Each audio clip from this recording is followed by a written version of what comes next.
got a joke for you. Give it to me. What do you give a sick bird? What do you give a sick bird? Tweetment. Tweetment. I got another one. Okay. What do you call it when a cat stops? What do you call it when a cat stops? A pause. I've got one for you, Don. Okay. Why do elephants paint their toes red? I don't know. Why?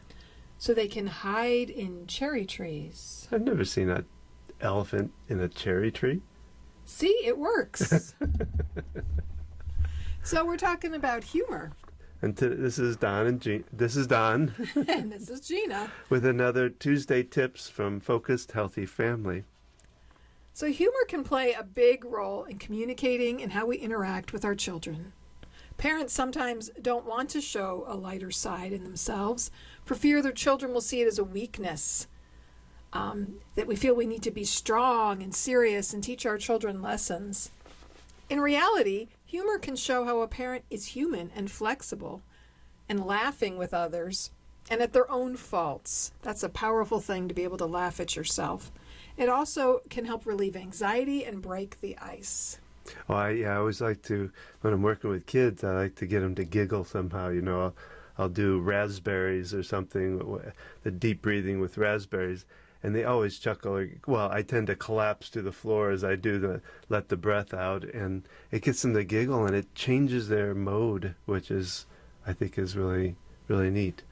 I think that the tough part about the humor thing is watching that it doesn't go into sharp sarcasm. Yeah.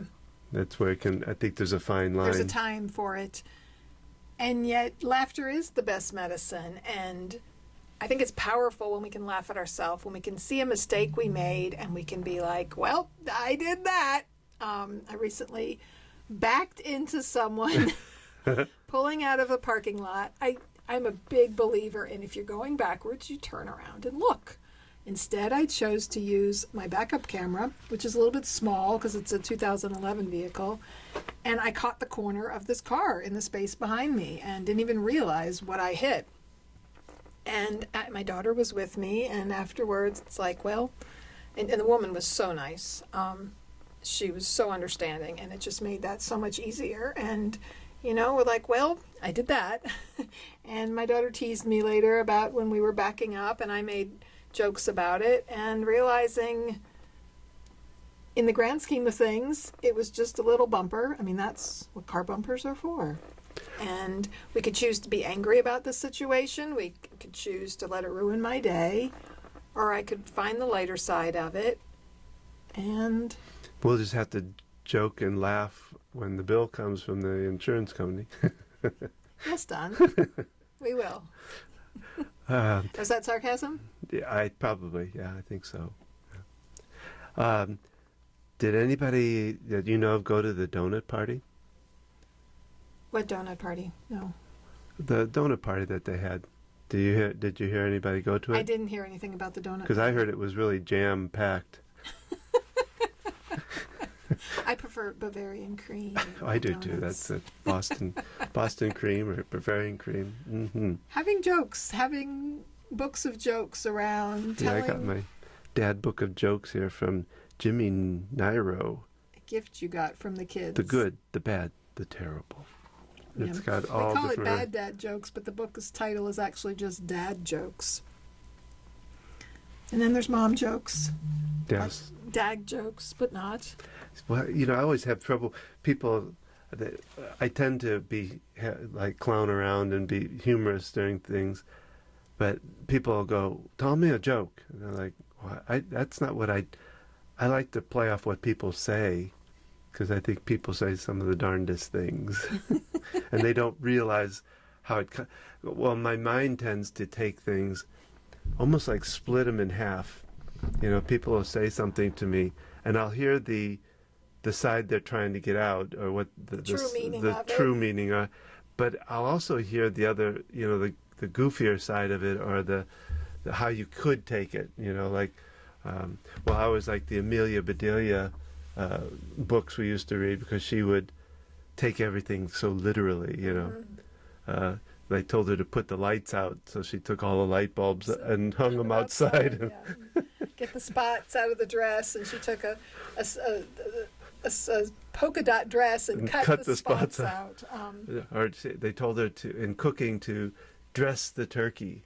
And she dressed it so up she with put lace clothes and on. pants on it. And yeah, our oldest, we had a great time reading those books, just because kids tend to see things that literally when they're still in that concrete thinking. And so finding the fun and laughter in things. And like you said, Don, when you do so in the moment. So when people say, "Hey, Don's funny. Don, be funny. Yeah. Be funny. Do it now. Do it now. You know. Like, it's more in the moment as we're experiencing life. And And I grew up with the Three Stooges, with Monty Python and the Holy Grail.